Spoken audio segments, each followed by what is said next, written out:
Hello, my wonderful people, my viewers and subscribers all over the world. On a welcome to this day broadcast. It might not be a normal me. I just want to show us some certain things happening in the gubernatorial or just concluded the gubernatorial election that happened in Rivers State, where everything was turned upside down. The video you're about to watch, this one is coming from Seun Kuti Abi Kilongbe of Arise TV News or Channel TV News. Please, I would like you to pay utmost attention to this very video so that you will understand everything that is happening right in Rivers State at this point in time. So please, my dear people, I would like to take much of your time. As you're about to watch this thing, make sure you subscribe to my channel and turn on the notification button so that you'll be notified each time there's anything new on this channel or any other channel related to Okute Daily Talk. Please, watch this news and I will be right back to give you the real analysis of what is happening right in Rivers State of Nigeria. Thank you very much. I'll be right back.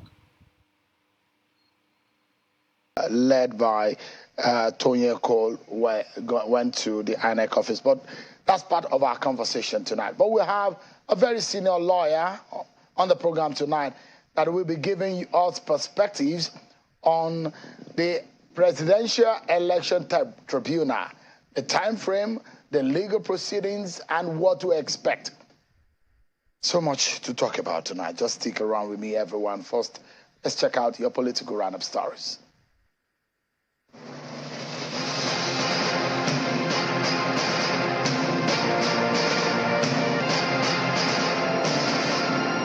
Thank you, Seun. Good evening, everyone. I'm Victoria Longjan, and here are your political roundup stories for today. The leadership of the People's Democratic Party in Kaduna State insists that its governorship candidate, Isa Ashiru, was robbed of his victory at the March 18 governorship election and therefore will use every legal means to reclaim the victory. The state PDP chairman, Hassan Hiat, and the governorship candidate, Isa Ashiru, made the vow after meeting with the party's state and National Assembly members-elect to review the outcome of the elections. We have worked tirelessly in the last 2 weeks to make sure that we fish out all the gray areas. We have concluded that yesterday, and we are preparing to file our papers at the tribunal. So we are confident. The governor-elect in Cross River State, Mr. Basi Otu, has promised to keep all his campaign promises to move the state to a greater height.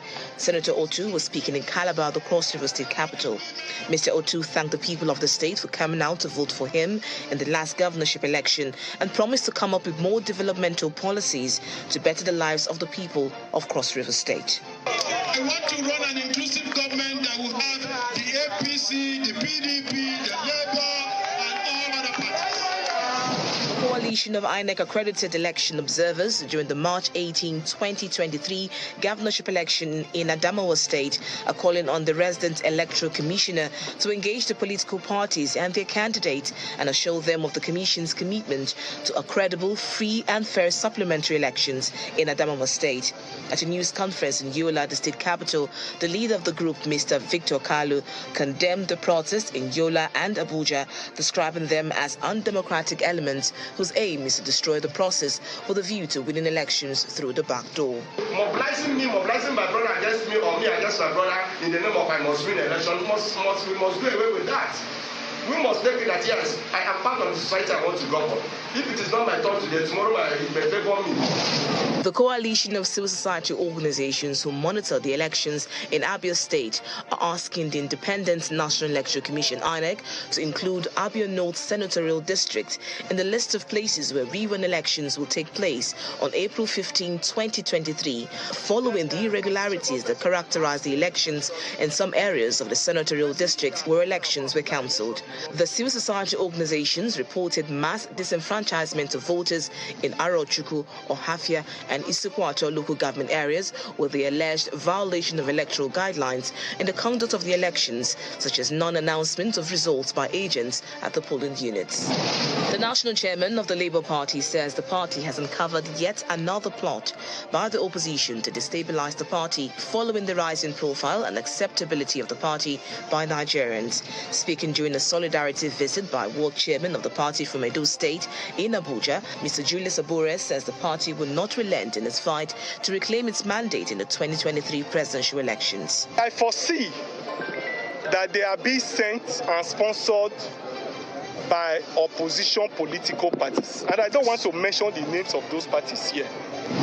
And from Imo State, the Labour Party has condemned what it termed alleged plot and called for the arrest of the Labour Party presidential candidate Peter Obi and his running mate Yusuf Dati Baba over some baseless propaganda by opposition parties.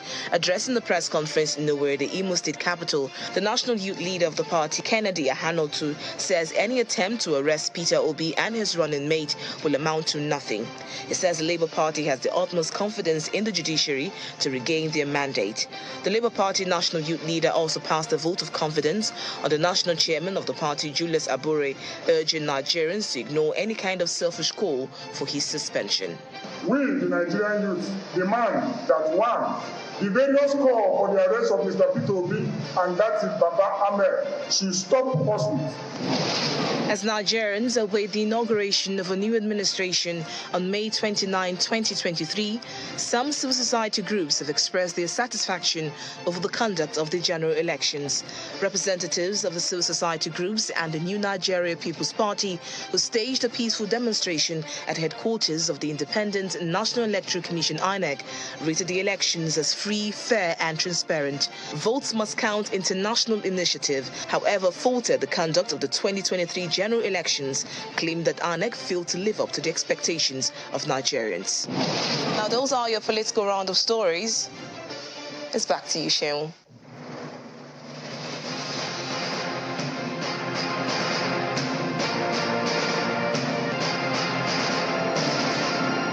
Thank you so much, everyone. Thank you so much, Victoria, for that, excuse me, for the political roundup. Yeah, let's get to River State now, where things went a bit ugly today in Port Harcourt. The River State capital, supporters of the All Progressives Congress APC and the People's Democratic Party PDP clashed.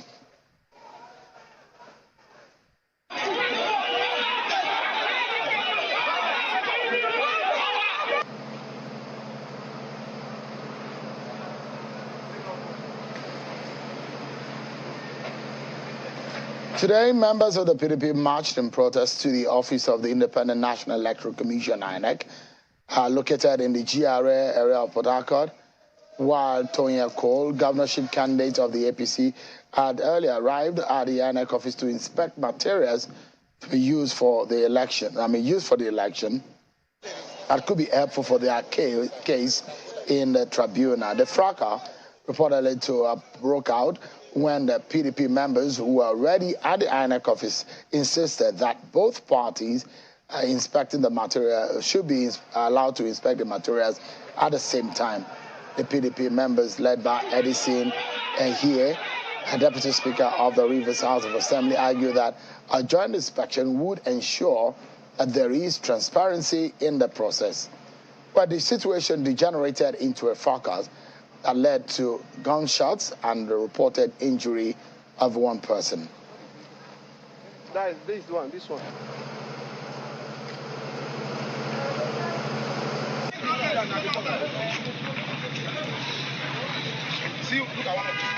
Well then, let's get some perspective tonight, because we'll be looking at holistically what really happened and how things are getting ugly. The tribunal has not even started sitting, and this is happening.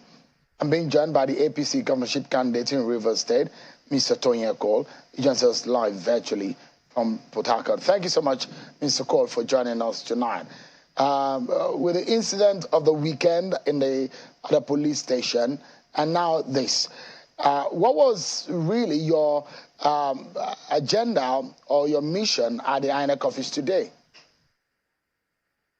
You know, we had said yesterday and on Friday that time was running out for us to prepare our petition, and we needed the certified true copies, CTC, of all the documents that INEC used to conduct the election. Now, this is our legitimate right as a political party that conducted the elections. INEC is meant to have had all of this ready for us to have picked it up within 14 days of the declaration of the election. We're 14 days in, 7 days left. We have to prepare and present our petition at the very latest Friday so that we don't run out of time. And INEC has not, till now, given us a single CTC document. We then decided that we will, when we were there on Friday, INEC said we should come back today being Monday, and we agreed that we'll be back on Monday to pick up the CTC document, only for us to find the entire place barricaded by PDP protesters. So were you able to interact with INEC officials today? At all. So on getting to trying to approach the INEC office, we got to the Garrison roundabout and the entire place was barricaded. They had put cars, they had stopped us from getting there. So we came down to walk. Now, as far as I was concerned, myself, my party chairman, the woman leader, the youth leader, and deputy governor, 5 of us, very recognized faces in APC Rivers, came down to walk to the INEC office so that we could demand what was rightfully ours. I did not get more than 10 meters away before we were assaulted, slapped, punched, shot at, missiles thrown at us, and my security force had to physically remove me from the place before more injuries were meted out on us. So either by phone or physically, you said you couldn't reach or you were not able to get across to that's correct. The INEC officials. That's correct. Okay, so I started calling the REC this morning. I called him, telling him that I was coming. There was no response. Finally, roundabout after the entire incident had unfolded and the everything had degenerated, I called the REC roundabout for 3:30 or 4 today. He then answered the phone to say that that we could, now that they are preparing the documents, they are trying to get everything ready, and that I should call him back tomorrow, I should give him some time. And I said, we don't have time. You have not responded to my calls the whole weekend. And today now, when everything has degenerated to this level, you begin to respond to my calls. How many more days do you have? We have to file by Friday. So was it the same set of document that some of your lawyers who were said to have been arrested or who were invited by the police in the weekend are also preparing? Is it the same case? It is the same scenario? Yes. Same scenario, same case, same documents. What sense do you have right now based on the incidents of today and that of the weekend? You know, it seems as if there is a calculated plot to prevent us from presenting a reasonable petition. So it's either we're being prevented from gaining access to CTC documents that we will need to build our case, or we are being prevented directly so that we can run out of time. Because both of them are tied together. First, our lawyers are arrested, our evidence, all the evidence that we're building is taken. We spend the whole day, Saturday and Sunday, trying to retrieve all of this. We retrieve it on Sunday. Monday morning, we have spent the whole day trying to get documents that we haven't gotten. Instead, we've been shot at, we've been harassed, we've been stoned, we've been wounded. So another day has gone. At what point are we going to then have time to prepare for the petition that we must submit? So, I mean, gauging what is going on, INEC must, because it's not only at this point in Rivers State that we're seeing a similar scenario. Don't forget that the political party had already gone to the INEC headquarters also for the presidential tribunal, trying to get a document and inspecting document. Do you sense that there is a preparation, or what are you hearing? You say you have not been able to reach Direct, but now you have been able to reach him. Are you getting the kind of cooperation that you need for your case from INEC? No, we have not received the cooperation that I expect from INEC at all. I have no idea why INEC has been silent. why the REC refused to take my calls, when we are trying to find out exactly what is going on. I haven't been able to reach any official of INEC of reasonable office level to let us know what's going on. The last time I was at INEC office, and I resorted to start going to INEC office because my people were getting frustrated and nobody was responding to them. The last time I got to INEC office on Friday, we met a lowly officer at the legal department who told me that he does not know anything, he doesn't know what's going on, he cannot answer, that he has no power to respond. I said, you're in the legal department. Something must have been sent to your desk. At least let us know when we're going to have something. Nothing at all. So I have not received any cooperation whatsoever from INEC Rivers about anything. So now, where do you go from here? There are a lot of issues that I'd like to raise. But, I mean, you say you need this document, you need this information to file your case, you're not getting the cooperation. What then are you going to do? You have between now and Friday to file your case. Do you have the adequate information that you need now? I guess not based on what you're saying, but where do you go from here? No, we don't. So tomorrow, so now as a result of this, I have to fly to Abuja tomorrow and go to INEC headquarters tomorrow. Now, we had also written to INEC headquarters in Abuja requesting for some documents that should come from there. Again, those documents from INEC headquarters in Abuja haven't come out either. So tomorrow I have to go to INEC in Abuja and make a demand that every document must come out. The ones in Port Harcourt, the ones in Abuja, because we cannot go to the tribunal and tell the tribunal that we were unable to file or file reasonably because INEC delayed or we could not get the documents from INEC. It's not a cause that the tribunal listens to at all. And so we must get those documents. And INEC by legitimacy has the right to give it to us. It's part of their duty. I'm at a loss as to why INEC cannot meet this deadline. So, but I mean, if it's by their duty to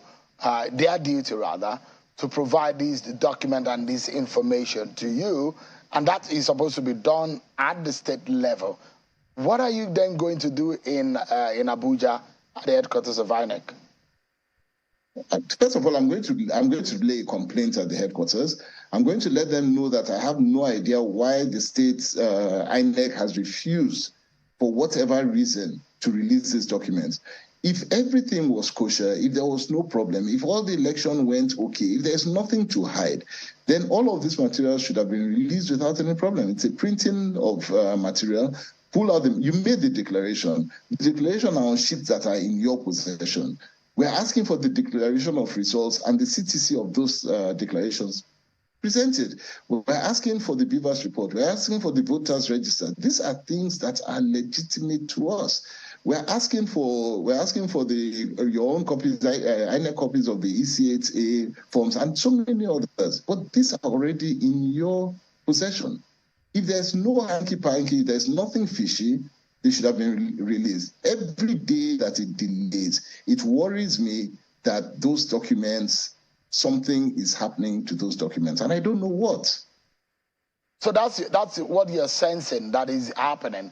But I mean, PDP says that they want an inspection, a joint inspection of the materials, of the election materials. Do you agree? Would you subscribe that they are able to also see what you're seeing at the same time? Whether we do a joint one, separate ones, I have no problem with that. But let's assume that PDP wanted a joint inspection.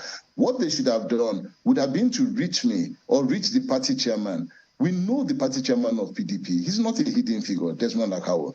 All he needed to do was pick up the phone, call me, or my party chairman and say that we're going to go jointly to inspect it. And would have said yes. If the candidate Sim had called me, he's never called me, never spoken to me. But if he had called me as well to say that, you know what, let's do a joint inspection, it would not have been a problem.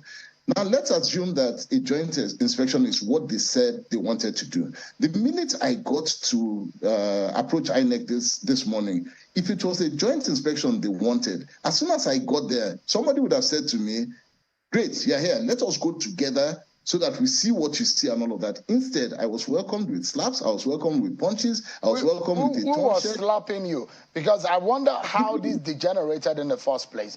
Yeah, I mean, so let's imagine the scenario, and I like the guys in the control room to punch the video of the protest of the PDP. So the PDP guys were already there before you arrived. They were protesting, they carrying placards, and there you are, arriving at the scene. At what point did these altercation began? Okay, so when I got to the scene, there was no placard, there was nobody there. There were just people sitting all over the place, no placards and all. But they were all over the place, sitting under the bridge, hanging on top of the bridge, and everywhere. As soon as I got to the junction heading to INEC, they came out, someone who I recognize called Buchi comes out and stops and says, "We will embarrass you here, go back, go back." And then somebody grabs my shirt and starts to push me. They grab the party chairman and push back that, "We're going to embarrass you here, you cannot go back." And I was like, embarrass us for what? I'm not going anywhere. We're going to INEC. What have we got to do with you? The next thing, somebody hits me at the back of my head, go back, grabs my shirt from the back, pulls me back, and all of that. Then they start throwing water first, and then they start throwing bottles, then they start throwing stones, then they start shooting. All of this happening right at the foot of the bridge. Now, these are people who say that they want a joint inspection. I have come there, and there are 5 of us or thereabouts. Again, my party chairman, myself, deputy governor candidate, the woman leader, and the youth leader. We are not a mob. We have come coming down. We are walking. I really don't understand what the motive is. Stay with me for a moment, Mr. Cole, because, I mean, we'll try to wrap our heads around what is happening and, of course, try to get all sides in all of this matter. We have also joining us virtually, although the publicity secretary of the PDP in Rivers State, Mr. Seun Okinbaloye, who joins us from Port Harcourt. Thanks so much, Mr. Okinbaloye, for joining us tonight. Give us a sense of what really happened. I mean, your members and your of the PDP were at the INEC office today. What was the purpose? Why? What was the agenda of the PDP members at the INEC office today? Yeah, thank you, Seun. I carefully listened to the APC gubernatorial candidate trying to turn around everything that happens today. You see, I see him as a drowning man who is looking for ways to play to the gallery and to, bring chaos, crisis into the state. You see, today, the People's Democratic Party, we were at the INEC for a peaceful demonstration to drive home our demands to be jointly inspect sensitive materials or whatever it could be that were used in the previous election. And I heard him say that if we want to do that, we are supposed to call him. I wonder how PDP will want to take permission from Toye Cole when we have the electoral umpire, who are the ones who are in charge of the process. So we observed some sinister, arrangement between the APC and the INEC. And that was why we were there this morning to register our demands that we must have to be part of whatever inspection that will take place in the INEC. If you can see, we had lots of women, mostly women there. We had aged men and women there to a peaceful demonstration. None of us carried arms, but what we saw was that the APC gubernatorial candidate came there with thugs dressed in police uniform and came there and started trying to disperse us and force their way into the INEC. And we said, no, that cannot happen. We are here to register our demands. After all, since after the election, other political parties have been going to the INEC to register their demands by way of protest. We, the PDP, have not been there before to cause any problem or try to disrupt them or chase them away. Why is he coming there with armed thugs to come and, chase us away? And before you know it, they started shooting at us. And you can imagine that. He said he had gunshot, but the gunshot victim was a member of PDP that has been confirmed dead as I speak to you. So the gubernatorial candidate of APC is very much economical with the truth, and he's trying to subvert everything that happened this morning in Port Harcourt. You see, we have had a peaceful election, and we thought like for once, in Rivers State, we have had a peaceful election, and let us celebrate. Just on Sunday, we were in church for the Thanksgiving, for the peaceful election. Nobody was, no casualty, no incident. But to our greatest surprise today, Pastor Toyeko and his APC have come out to show that they are, a people who feel they have monopoly of violence. They can take life, they can act in any manner, without recourse, so that you are dealing with your fellow human beings. So, how can people who are having a peaceful sorry, protest? Sydney, just for a minute. Let me jump in. So I'm imagining, I'm trying to, for sake of our viewers, to let's get a clearer perspective. So your folks, your members were already there. They were not exactly at the INEC office, but they were just a few meters away to the INEC office, the road adjacent to the INEC office. If the picture of that GRA area, if I can recall properly how that, there's a bridge, there's a junction which leads to the INEC office there, and your members were at some point on the side, and they were carrying their placards. Were you there yourself physically? Yes, I was there. So so you had Mr. Toyeko coming on the opposite side, because from his own account, he said he saw a blockade on the road leading to the INEC office. Is that right? No, usually because of the electoral activity, the police always secure the parameters, around the INEC office. But that wouldn't stop any political party or anybody who have, peacefully wants to come and, make their demands to the INEC. We were only waiting to see if one of the INEC officials will come out, address us, and we'll make our demands, maybe give them our position, give them a letter or whatever, tell them our position, and then we leave peacefully. That was before, Toyeko came with the thugs dressed in, police uniform, and they started going after our members and started shooting at us. Before we get to that point, so I'm trying to get a signal so that we know how these events unfolded earlier today. So he was on the other side approaching INEC office.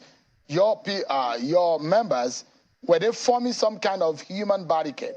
Is that right? We were at the INEC office.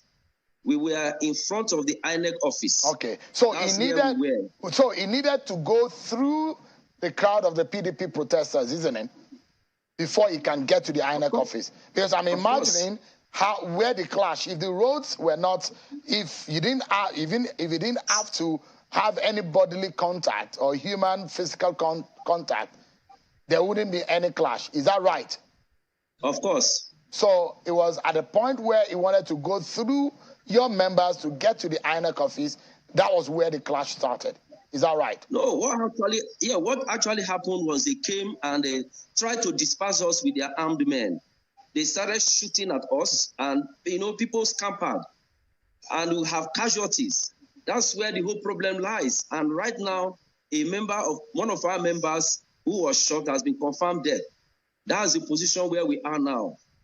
Okay. And we are asking the Commissioner of Police, we are calling on the IG to wade into this incident immediately, and so that Toyeko will be arrested and this incident properly investigated.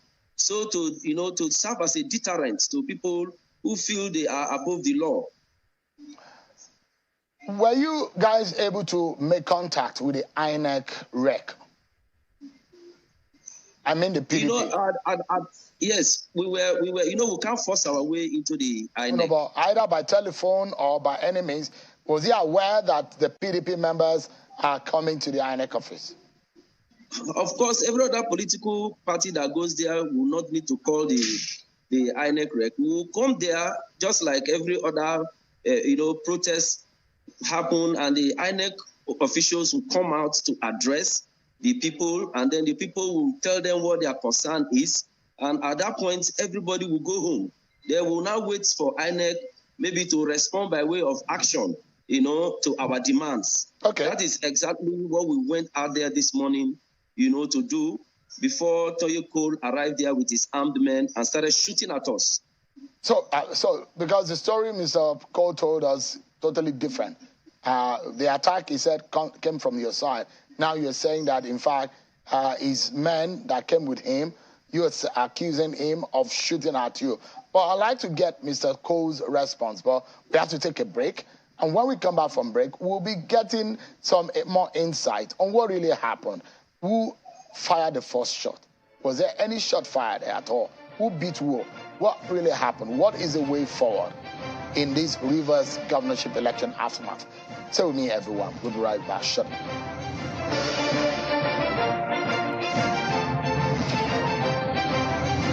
Thank you so much, everyone, for staying with us. We're keeping tabs on what is happening in Rivers State in the aftermath of the governorship election and awaiting the election tribunal, which is now generating controversy. There was an incident which went violent today, and there are reports that there might be some casualty and some victims who have been caught in that scenario that played out in front of INEC office today when PDP and APC members clashed.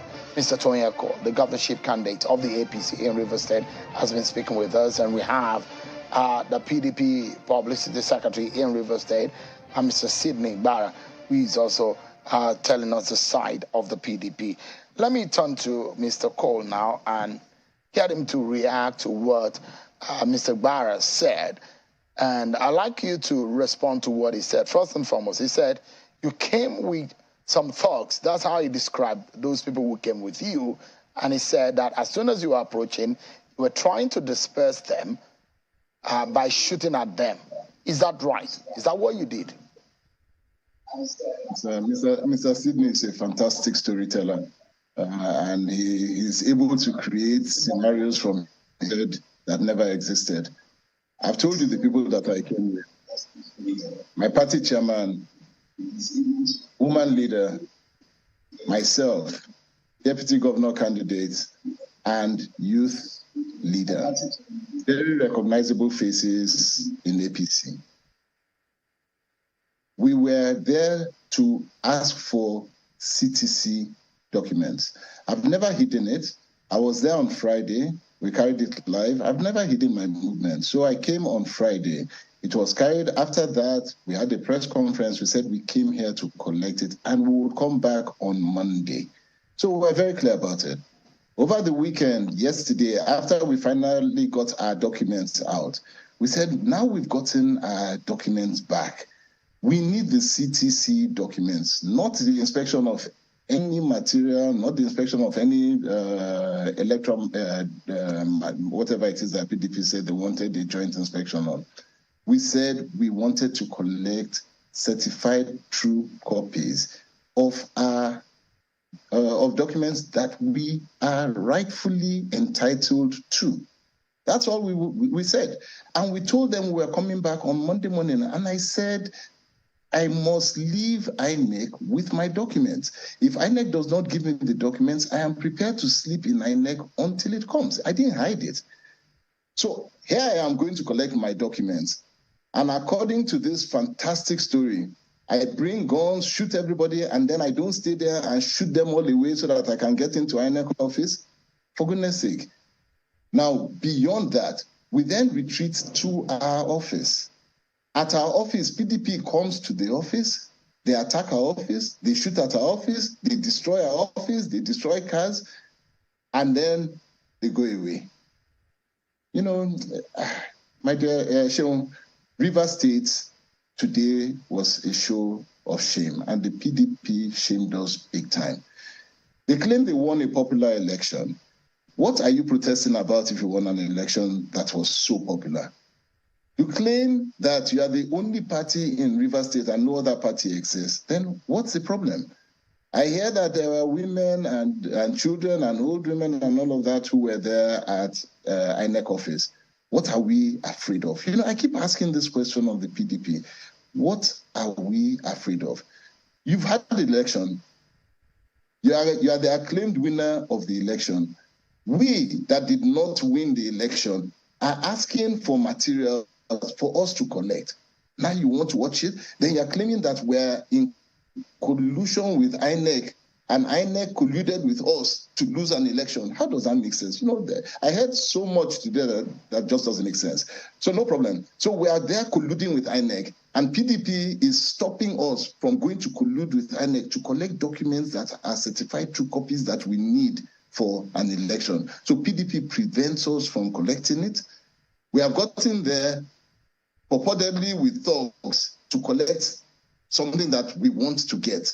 You know, in all of this, Mr. Cole, where were the police? Yes.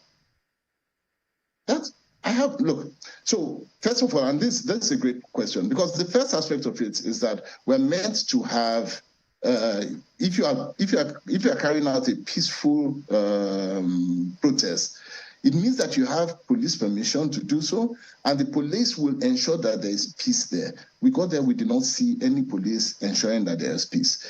And then we left. But to my greatest surprise, in my party office, the policemen that came with the PDP police were the same policemen that effected the arrest of our lawyers. The same policemen. And they're the ones that came with the Ikwere local government chairman and the deputy speaker of the Rivers State House of Assembly.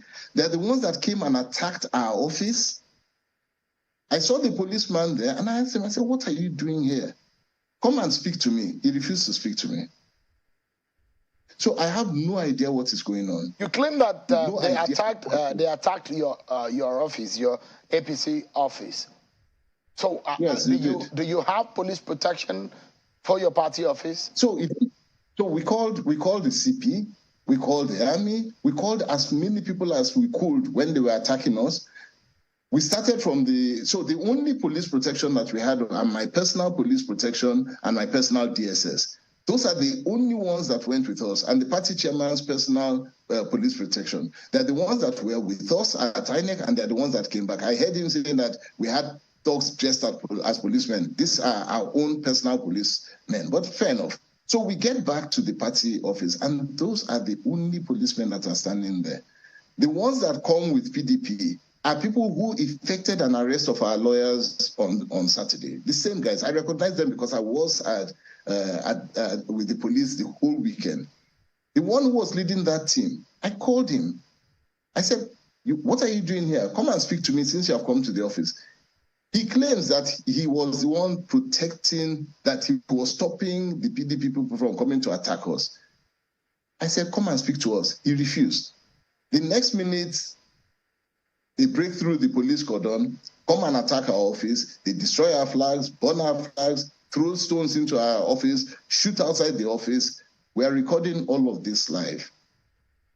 But we are the ones that have gone out there to attack PDP, according to my fantastic storyteller. All right, Mr. Gbara, how do you then react to what has been said? Because, I mean, you've seen the clarification that's been made by Mr. Cole. What's your response? Well, it's quite, it's quite funny. But the point I want to clearly make here is this: Mr. Toye Cole, apart from being a governorship candidate, is a pastor. That's what he claims, that he's a pastor, and as a clergy, he should be an advocate of peace. And therefore, anything that will lead to breakdown of law and order, he should be able to sense it, both as a highly spirited man, and to avoid it. Now, as a pastor and a clergy who is supposed to be an advocate of peace, in the first place, you came to the INEC and you saw people were already there. But you moved into the crowd with your armed men and ordered them to shoot at on armed protesters. Shehu, you can see the picture of those who were at the protest. They were women. We were dancing. We were dancing and singing praises to God at that place before he came. Now, he said he never came with any armed men. Will it be a PDP man who will shoot at a fellow PDP man, the one that is a victim today? He has clearly told us that he said he is running out of time. Technically, shows that he is desperate. And when a man is desperate, he is out to do anything whatsoever. He started his narrative by explaining that he is running out of time. So because he's running out of time, he can kill anybody that he feels is standing on his way. What is that Pastor Toye Cole wanted to do in INEC today? Haven't seen that the PDP were there that will not allow PDP to go, and then he will come tomorrow morning to do it. What is that thing? If he didn't come there with the intention to come and demonstrate the animal in him, we the PDP we have always been in Sorry, let's be watchful with the kind of language and the words that we use against each other. I mean, we will not allow the use of extreme use of words or language against. We need to be civil with the use of words. It's okay, but the points I'm trying to make here is this: that Toye Cole, being a clergy, a pastor that he is, said he came to the INEC. And if I were in his shoes, ordinarily, when I get there and see that another political party is there in a peaceful protest, I can say, okay, let me leave, call it off, and then come the next day, and then to do whatever, that I have to do. But he started his narrative by letting us know that he was running out of time, technically telling us that he is now desperate. All right. And that he will crush anybody he sees on his way. So, Mr. Barra, desperation, so apparently. I mean, there is no need and that is why when he came to the INEC today and saw the PDP people, they are having a peaceful demonstration, he felt the best thing he would do is to use brute force to disperse the PDP members so that he can have his way into the INEC to do whatever he had to do. And today, we have lost a life. It's unfortunate that this is the kind of system, we run here. We, the PDP, like I wanted to say, had always been on the receiving end since 2019. Shane, you know the story, how the APC had always perpetrated the continuous killing of PDP members. Over 46 youths were killed in Abonima, Akogotoro local government in 2019. A lecturer, Dr. Ferry Berigbe, was killed in his prime in Kana local government. I was there, I saw it, myself, and several other local governments. So it's not a new thing. This is a stock in trade. There are people who I don't know how to quantify this. Hearing him giving a reverse narrative from everything that happened this morning is coming as a rude shock to me. So, Mr. Gbara, this is politics. Let's bring this home. And people will always. So, can you hear me, Mr. Gbara? Because we need to bring this conversation. So, just for a moment, I'd like to get your final thought, Mr. Gbara. And I don't think it makes any sense for anyone to shed any blood or for anyone to be killed for the sake of any election.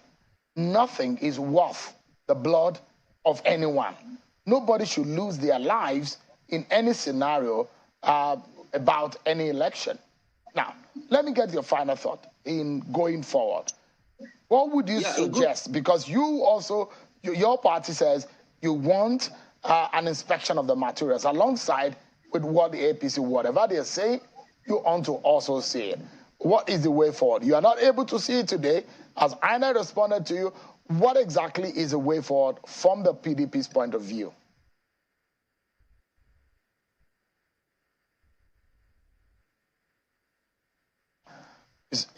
Can you? I don't know. There seems to be some frozen frames there. Let me go to Mr. Toye Cole then. Mr. Toye Cole, I'd like you to respond and give me your final thought. And like I said earlier to Sydney, until that glitch happened, it doesn't make sense for anybody to. Okay, are you back? Go after Toye Cole, arrest him and charge him for murder and institute a proper investigation into what transpired at the INEC today. I think that will pacify us a great deal. and we will know that, yes, we are in a democracy. Sydney, sorry. We are in a society that has law and we seem order. to have lost some part of your... Just a moment, Sydney. Protected by the Nigerian police. Mr. Gbara, yes, sir. We lost you at some point, and we couldn't get most part of your earlier earlier statement. So if you can roll back just a few seconds more so that we can understand what is your final thought tonight.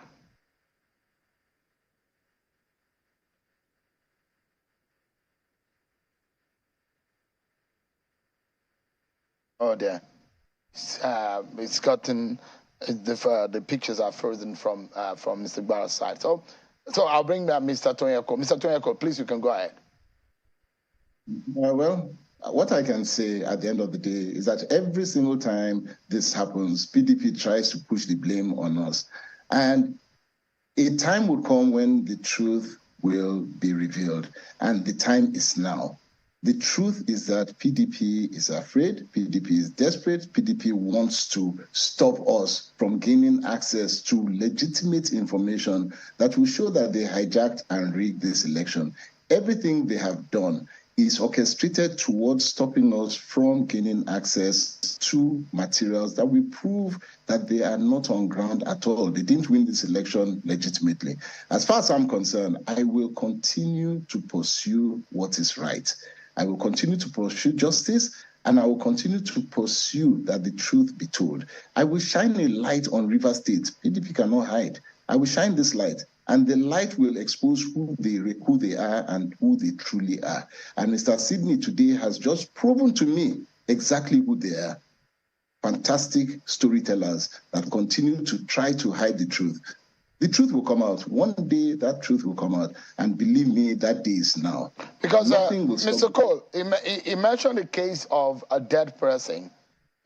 We cannot confirm. Like I said, it's a fantastic story. So, and he said that he's asking for your arrest in respect of that. How do you respond to that?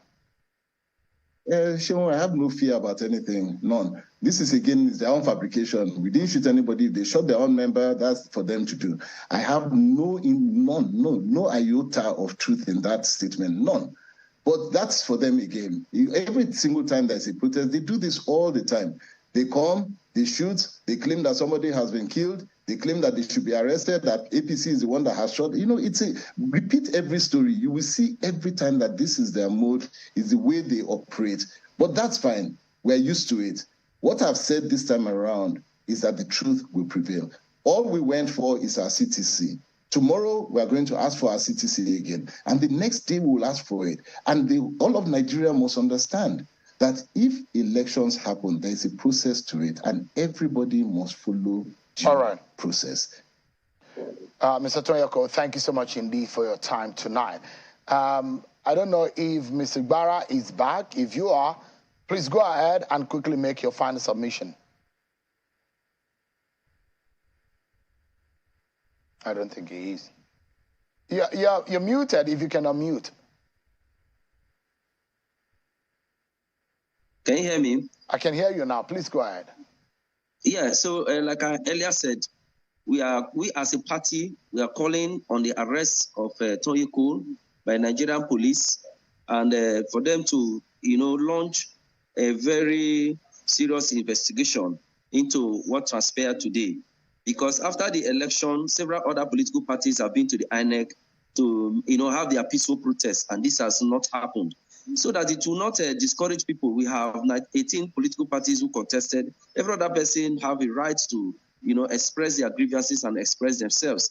Our position still stands that, we are going to have joint inspection with the APC and every political parties whenever that is going to be done by the INEC, because we already is suspecting a sinister arrangement between Tonyeko and the INEC. This is why we are taking this position, and we remain at that position, and we are still going to continue to drive home our point. No intimidation, no amount of intimidation, will deter us. All right. We are GDI members, we are PDP members, we are people who have fought our way into power, and God being on our side. So we are not going to be intimidated, allow ourselves to be intimidated. We will continue to push on and have our grounds, peacefully, we'll continue to do that peacefully, I can assure you. All right. Sydney Bara, Publicity Secretary of the PDP in Rivers State. Thank you so much for your time. Appreciate it. Thank you. Yeah, let's tweak this now and look at what perhaps some of us don't know and what we should be expecting, because, the elections are over in terms of, I'm referring to the presidential election now, and we're seeing the declaration of the winner, Bola Tinubu of the APC, and Kashim Shettima, now the vice president-elect. So what do we expect from now, especially for those who are aggrieved about the process, the conduct of the election and the outcome? They've gone to court. Several political parties are challenging the outcome. But, we're hearing stories of the constitution of the Presidential Election Tribunal. We are hoping that there will be an official release and statement on those who will make up the panel, the tribunal panel, for that presidential election petition. What days should they file? If they file, how long will this take? When should we be able to get a judgment? If there is a judgment, can they go to a Supreme Court? If they go to Supreme Court, how many days are allowed? When can we finally get a total and final determination at the court on this matter? Let's get some legal perspective onto these. I'm being joined by a very senior lawyer, senior advocate of Nigeria, Kaode Adeoluola. Thank you so much, Leonard Sik, for joining us again. And indeed, we are delighted that you can be able to join us to shed light on this. So I tried to paint a picture. Thank you for having me. Thank you so much. It's good to see you again. I tried to paint a picture and I drew a timeline of the litigation time frame. And if we can put it on the screen so our viewers can get a sense of what we mean. And correct me if I'm wrong in my diagram, Leonard Sik. But this is what I interpreted the process to be. So there is the instant of the day of election, which I assume that is the day on which, by law, the petitioner time start to count. Is that right, Mr. Adeoluola? So the days that they have before the day they file, and of course, how many days the tribunal has to make its position and give its judgment. And before the appeal window. So please go ahead and help us out with the explanation on this.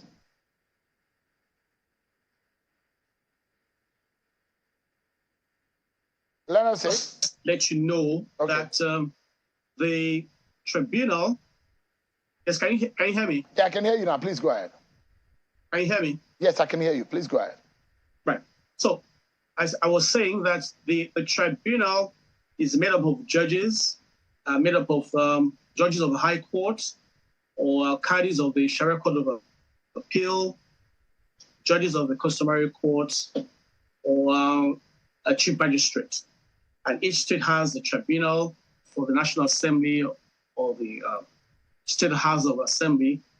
And for the presidential election, which I'm sure is what you're most concerned about, the court jurisdiction to take that election petition for the presidential election. 21 days is given to the petitioner from the date the election result is declared. That is when the winner is announced. So they have 21 days within which to file their petition. That's correct. And once they have filed the petition, they must serve the petition on the respondent personally. That could take a few days. Sometimes it may require the petitioner to file an application for substituted service. If, for example, they are unable to reach the respondents personally, they could bring an application for substituted service. That could take a few days. And once the petition has been served on the respondent, well, the president-elect, he's got also 21 days to respond. Once he has responded by filing his own reply, which is by way of a defense, and he serves it on the petitioner then has 5 days within which to file a further reply if new facts have been raised by the respondent in his reply. Once that has been done, it then becomes the responsibility of the petitioner to file the TF form seeking the order of the election tribunal for pre-hearing sessions. Of course, if it fails to do that, then the respondent is allowed to do that just to quicken the pace. Once that has been done, the tribunal then sits at a pre-hearing session, where they take different issues. How long is this each witness going to take? The documents that need no argument about. They also agree on the order in which witnesses will be taken, and various things such as that, to ensure that there is a smooth sail of the hearing of the petition. Don't forget, the tribunal, or the Court of Appeal as it is in this case, has 180 days within which to deliver its judgment. Once the pre-hearing session has been taken, then the parties are ready to go on to trial. But don't forget also that once the petition is concluded, evidence taken, documents tendered, then the tribunal gives judgment. If the tribunal then gives judgment and one party or the other is unhappy, he can then proceed to the Supreme Court as it is in this case, the case of the presidential election. And curiously, the Supreme Court has only 60 days within which to deliver its judgment from the date the decision is given at the lower courts. And so those are the timelines. Fantastic. Sure. It does look like, Leonard Seun, I'm very right with the picture that we painted there, which basically helped in when you are describing the journey from the day of the declaration of the winner of the election to the day of filing, 180 days to determine the judgment by the tribunal. They have a 14 days appeal window, and the Supreme Court, if there is an appeal to the Supreme Court, because now we understand, a lot of people perhaps may not know that the presidential election petition emanates or begins at the appeal court. So that is the court of first instance in this tribunal, isn't it? Am I right? That's correct. All right. So the Supreme Court has 60 days. The Court of Appeal has the, yes. Yeah, go ahead, sir. Yes, the Court of Appeal has the original jurisdiction to take the presidential election petitions. Yeah. So when I must add also in a situation, and I must also add, if you like, just 1 minute, if there are if there's more than one petition, if there's more than one petition regarding the outcome of the same election, such as the one we have at the election, we have a petition from the first runner-up, and we have another petition from the second runner-up. Those two petitions can be taken and can be consolidated and taken together by the Court of Appeal. So there's so much more to talk about. So if anyone is aggrieved from the position of the election petition, presidential election petition tribunal, they can go to the Supreme Court. 60 days is when the Supreme Court has to determine and come out with its position and judgment on that case. But we take a break, and when we come back, the learned senior advocate is still with us, and he's going to be shedding more light on the charges that are being taken to court, the issues that have been raised, what the expectations of Nigerians should be, and perhaps for those who are asking that process should be televised. I'd like to know what the senior lawyer thinks about this and what Nigerians should be looking ahead to, whether or not this time around the petition or the proceedings will be more exciting than we've seen in the past. So with me, everyone, we'll be right back. Thank you so much, everyone, for staying with us. Mr. Kayode Adeluola, Senior Advocate of Nigeria, has been speaking with us on the program, and we've been looking at the processes and the proceedings in a presidential election petition tribunal, and of which one that has since commenced the process, because we've seen different parties have gone to court challenging the emergence of Bola Tinubu as the winner of the presidential election of 2023. So what should we be expecting as citizens of Nigeria? The Nigerian Bar Association has sought that the Court of Appeal, the Presidential Election Petition Tribunal, should televise or allow for the live telecast of the process and the proceedings in the court. Would that be allowed? If that happens, how much of transparency can we see in the process? Let's get back to the senior lawyer to give us some more insight into this. So before we went on that break, I was asking you, 60 days is what the Supreme Court has, the window for which to determine. So in all of this, it looks to me that we have nothing less than about 230 days.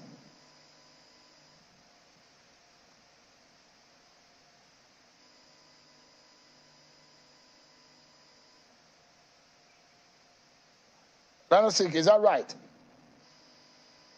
If you look at if the calculation of all of these days, let's put it. Yeah. Yes, let's put it this way. We have 180 days for the Court of First Instance, and we have 60 days for the Court of Appeal. That puts us 240 days. That's in total about 8 months, actually. So let's put it in perspective. We're talking about 8 months within which to have the petition taken and the appeal also concluded. So if I look at my calendar and from what you just said, the election was determined in February. That's about 27th of February or thereabout. So March, April, May, June, July, August, September, and October. So sometimes around end of October, early November, we should be having a total, a tone of finality on the process. Is that right? That is correct. So in this sense, that's correct. For what we're seeing so far now, how has the process been up until now? I'd like to get your view on what has gone wrong. Is there any mistake in the process? Is there anything that has been missing so far? Or has the process gone smooth based on what the law requires? Well, to the best of my knowledge, the petitions have been served on the respondents. The president-elect has been served. INEC has also been served. And so what we expect now is for the respondents to serve their reply to the petition within 21 days. If they're able to do that within 21 days from the date they were served, not from the date the petitions were filed. 21 days from when they were served, I don't know when they were served, but 21 days from when they were served, they're expected to file their own reply. And once they have filed a reply, if the petitioners, that is Mr. Peter Obi or Alhaji Atiku, has any reason to file a further reply, they have 5 days within which to do that. And that is after that, then the pre-session commences. The pre-hearing sessions will then commence. But going to what you asked regarding live coverage of the hearing, that would be quite interesting, but I think would require how do I put it? The direction of the President of the Court of Appeal to determine whether that should be done or not. Ordinarily, all that the rules require is that the hearing should be done in public. and public should be where people can have access. But in this situation we're talking about, for the benefit of everyone who wants to witness it, I think a recording may be made and then played on your stations later on in the evening. That's what I think may happen if we actually want that to go on. So I sense what the Constitution is, a constitutional provision, isn't it? That the court, I mean, the provision that courts proceedings are supposed to be public, but there are no distinct position of the law on whether a proceeding can be televised, because that's going to be in the remit of the court, isn't it? Court is now going to determine whether or not it will allow. But what we have seen in the past, Analyst Seun, is that court, as soon as the judges walk into walk into the courtroom, television cameras are not allowed. You can take pictures before and after, but as soon as the judges walk into the courtroom, you then are not allowed. But what if we remember what happened in the Oputa panel? That was televised. It was allowed. Television cameras picked whatever the Justice Oputa led panel, who was the proceedings at the time. But in this sense, what does the rule of the Court of Appeal say in this regard? That's why the rules just require that hearings should be done in open court and accessible to the public. But then again, as I said, the President of the Court of Appeal can give practice in which these procedures can be televised, I believe, because if you recall, during the COVID period, we had situations where hearing was done in some courts via Zoom. And so if that was allowed, it is not unlikely that this can also be accommodated in the hearing of the election petitions. That's my view. So what does it entail then? Because the identity, it does look like, because in other climes, take for example, we've seen proceedings in like manner in Kenya. We saw the proceedings on television, and we saw a similar scenario playing out in South Africa. Why is it that televising a court process or proceeding is not a commonplace? Well, Seun, let me put it this way. Things just have to be tested to determine whether they are allowed or not. The rules of court do not specifically say that court proceedings should be held in open court or televised. But then again, practice directions can allow for some of these things to be accommodated. It's not unlikely that we have a situation where it will become a standing rule or part of our rules of court, allowing proceedings to be televised. For example, people who are incarcerated or in a custody should be able to give their testimony from the prison if it becomes necessary. Otherwise, you could also find situations where witnesses are unable to come to court, and their testimony becomes very crucial to the determination of the matter. An election petition is not one that involves children who are usually shielded from public view.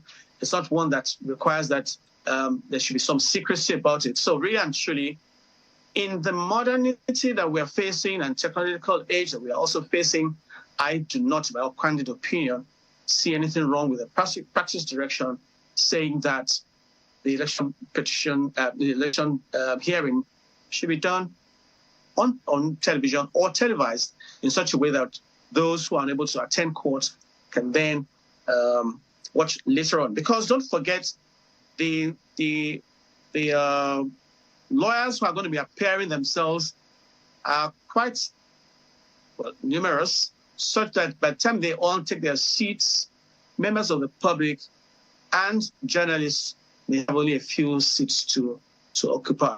So it might just be nice to see a situation where proper direction is given and things are done lawfully, not arbitrarily and without proper backing of the law. Let's take a quick break, Leonard's sake. And when we come back, we'll be getting your final thought on how these proceedings should go, what are the standard practice procedure that we should be expecting, and whether or not Nigerians should be excited of what we expect in terms of transparency and in the manner in which the court will operate this time around. Is there anything different this time around compared to 2019, and what exactly has changed since then? So stay with me, everyone. We'll be right back in a moment.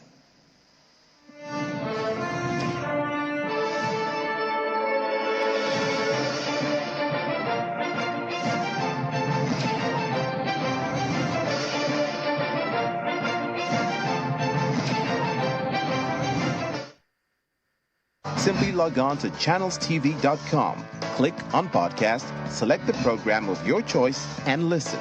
Our podcast is available on Apple, Google, and Spotify. Tap the expertise you trust. Touch the stories that touch you. Anytime, anywhere.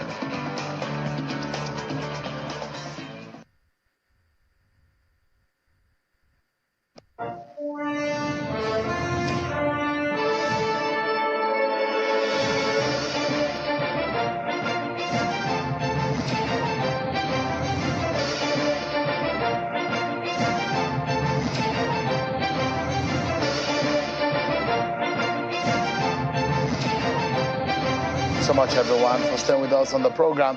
Mr. Kaode Adeluola, Senior Advocate of Nigeria, is still with us on the program tonight.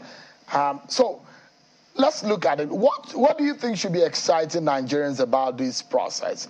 For those who are, I know there are supporters of one side and there are other supporters of the other side. What exactly should we be anticipating when the courtrooms are open for the arguments? Let me put it this way. For members of the public, they want to hear the facts. They want to hear what happened. They want to know what witnesses are going to say.